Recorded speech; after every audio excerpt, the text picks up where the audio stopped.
Episode 90. Amidst the roaring cheers of the crowd, the match was officially underway. In the pro scene, truly overwhelming advantages are rare. You won't find the kind of exaggerated skill gap you'd see between a seasoned veteran and a complete newbie. Other top-tier players and their god-level characters could still exert a certain level of dominance over ordinary competitors and their avatars.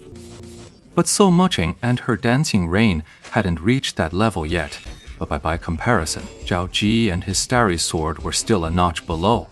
Yet, this kind of paper strength was far from enough to decide the outcome.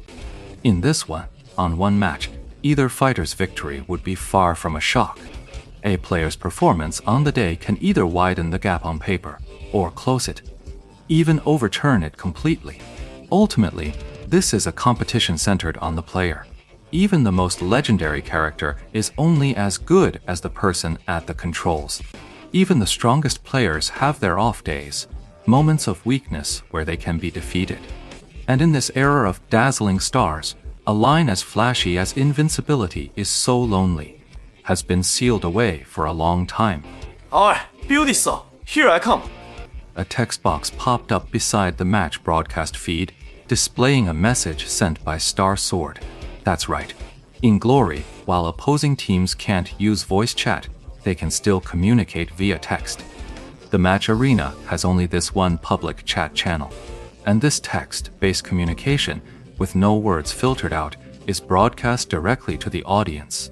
Honestly, in some matches, the verbal sparring between players outshines the actual combat. The league has no shortage of masters skilled at using trash talk to disrupt an opponent's mood. Once sent, the opponent is guaranteed to see it. There's no option to close or block the chat window. Ultimately, whether to employ such tactics is entirely up to the player's own discretion. Over the years, we've seen all kinds of players. Some who chatter non-stop whenever they get a chance. Others who coolly drop a sarcastic jab when the moment's right.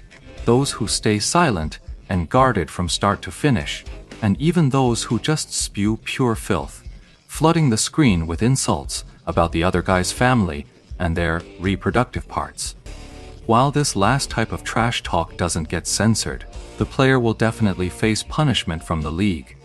And with so many viewers watching, such vicious verbal abuse severely damages their own image. So, it usually only happens when someone gets tilted and accidentally types out a forbidden word in the heat of the moment. It's been a long time since we've seen anyone specialize in that particular art.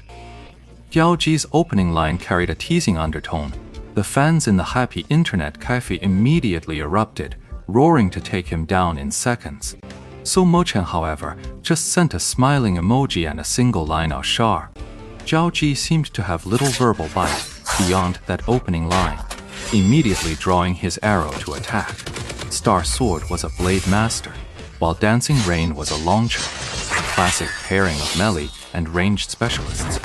Using his knowledge of the terrain, Zhao Ji took a circuitous route, concealing his approach as he closed in on Miu Yu Chengfeng.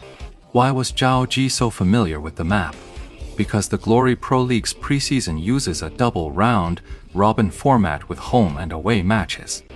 The home team's greatest advantage is the right to choose the battle map. Glory boasts a vast and ever-growing collection of battle maps, with new ones added every year. As the home team, knowing the map in advance naturally allows for dedicated practice and preparation.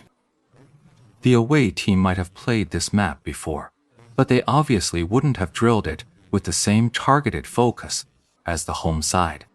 Of course, it's possible for the home team's chosen map to clash with the one the away team had prepared as their own home map. But that's never happened yet. And with the number of Glory maps constantly growing, the odds of that happening keep getting lower. As for picking a home map that just so happens to be one the opponent has already used, that's a self-inflicted blunder, and you've got no one to blame but yourself. The current solo match was taking place on a miniature, snow-blanketed town map. Starfall Sword's character was decked out in white gear. Even his silver weapon, The light soared white radiance, lived up to its name with a gleaming white light. The intention behind picking this map was crystal clear. Starblade was currently taking a detour to approach Mu Yu Chengfeng's spawn point. The broadcast first cut to a first-person view from Starblade, immersing the audience in the action, then switched to a full map bird's eye (Gao's-eye) view. From this vantage point, it was clear that Dancing Rain wasn't just idly standing at her spawn point, she was actively circling the area. The screen then cut to Dancing Rain's perspective. The broadcast has access to a multitude of camera angles, not just the player's first-person views. The camera now pulled back to a third-person view, clearly showing Dancing Rain moving about the small area, scouting. Thus, while the quality of a match is ultimately decided by the performance of the two players, but to present it to the audience through the broadcast requires an excellent director to pull it off. From a bird's eye view, two tiny figures darting back and forth could easily turn even the most thrilling match into a tedious tug of war.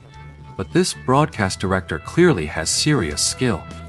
With just 3 camera cuts, plus the commentary from the host and guest analyst, both players' intentions become crystal clear. Zhao Ji had Starfall Sword advance on a winding path. He was preparing to close in on Dancing Rain for a surprise attack. But the experienced Dancing Rain had clearly anticipated this. After surveying the terrain, she had already maneuvered her character onto a prime sniping position. From this high ground, Xing Chenjian would only expose himself first to Mu Cheng's artillery if he moved closer now. The internet cafe erupted in a chorus of jeers and laughter, all aimed at Zhao Ji. His attempt at a sneak attack had backfired, and now he was the one walking right into So Mu Cheng's trap. But Ye Xiu knew it couldn't be that simple. If Zhao Ji just walked into the trap like that, he'd be wasting his home field advantage. Just as Ye Xiu had predicted, Zhao Ji's starry sword didn't charge out recklessly upon nearing the spot. Instead, he circled around a bit, then peeked his head out from a small alleyway to take a look. What a sneaky, semi-bastard. Get out here and face your death! He's at the spot right now. It was a dead end. So Mo Chen's move was within his calculations. Zhao Ji's current position. This is a dead angle. No matter which sniping spot So Mo Chen had chosen earlier, she couldn't have observed this position. It seems her every move was within Zhao Ji's calculations. Right on cue, Li Yibo's voice chimed in from the broadcast, his commentary echoing 11 Labs' voiced ID for Yixi's words exactly. It seems they've studied this map thoroughly, naturally. How is Zhao Ji supposed to know which sniper nest Su Mu Cheng is hiding in? Chen Guo was startled as she said this, because the commentator on the broadcast had just asked the same question. Footprints, Yi Xiu and Li Yibo answered separately, yet their answers were the same.